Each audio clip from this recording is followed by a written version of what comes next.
Mentionnée plus de 700 fois dans la Bible, l'Égypte est une civilisation et surtout une histoire qui continue au fil des générations de nous fasciner. Mais il est important de rendre justice et de rendre hommage aux hommes qui nous ont permis de découvrir, de connaître l'histoire de l'ancienne Égypte. Et cette histoire, nous la devons à ces hommes indispensables qu'étaient les scribes. Dans l'Égypte ancienne, seuls 1 à 2% de la population savait lire. Sans écriture, pas de transmission possible à la postérité, et les scribes bien sûr le savaient. Conscients d'appartenir à l'élite de la société, ils avaient conscience que tout le monde avait besoin d'eux, à commencer par les pharaons pour qui leurs compétences étaient indispensables pour planifier la construction de leur tombe, d'un temple ou encore d'une pyramide. Pour toute correspondance diplomatique internationale, vous aviez besoin d'un scribe. Pour percevoir les impôts, faire fonctionner la bureaucratie, le scribe était incontournable. De même que si vous vouliez courtiser une jolie demoiselle avec un poème d'amour, on faisait appel à un scribe. Et bien sûr, pour toutes ces raisons, les scribes ne se privaient pas d'exiger des honoraires élevés pour leur service. Ainsi, le scribe occupait un poste privilégié et même envié dans la société égyptienne, et il n'était pas rare que les meilleurs d'entre eux puissent offrir une tombe spacieuse, richement décorée, dont certaines avaient même le privilège suprême de se trouver à proximité de Pharaon. Posséder la sagesse et la connaissance était un grand honneur et apparaissait comme le bien le plus précieux.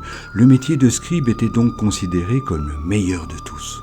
Basée sur l'humilité et le respect de l'ordre établi, leur formation se devait naturellement d'être très complète et nécessitait entre autres d'avoir des connaissances en calcul et en géométrie.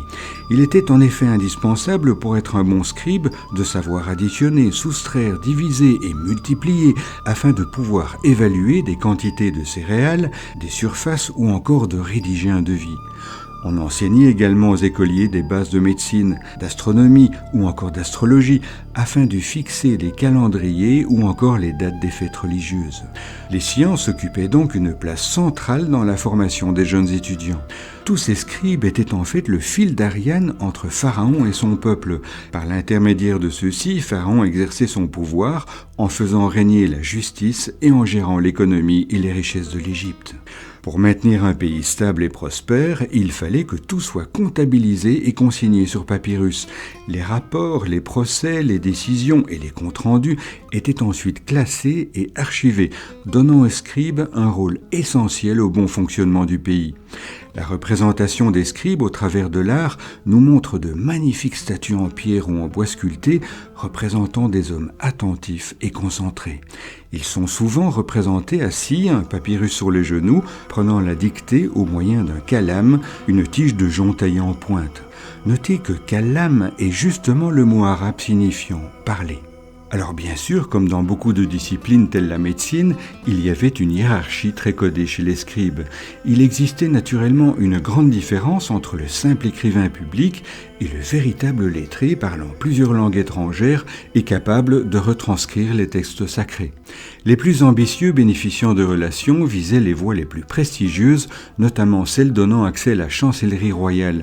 Ainsi, de hautes fonctions leur permettaient de travailler dans l'entourage direct du pharaon auprès des plus hauts dignitaires de l'État. À ce stade, ils pouvaient parfois prétendre au poste de scribe royal et donc être en quelque sorte le chroniqueur de Pharaon. Au sommet de leur carrière, les plus talentueux parvenaient même au poste suprême de vizir, sorte de premier ministre et confident de Pharaon. En réalité, toute la connaissance que nous avons de l'ancienne Égypte nous vient de ces hommes qui se sont entièrement dévoués à leur pays, ainsi qu'aux plus hautes connaissances de l'art, de la science, mais aussi de l'esprit. À bientôt, chers auditeurs.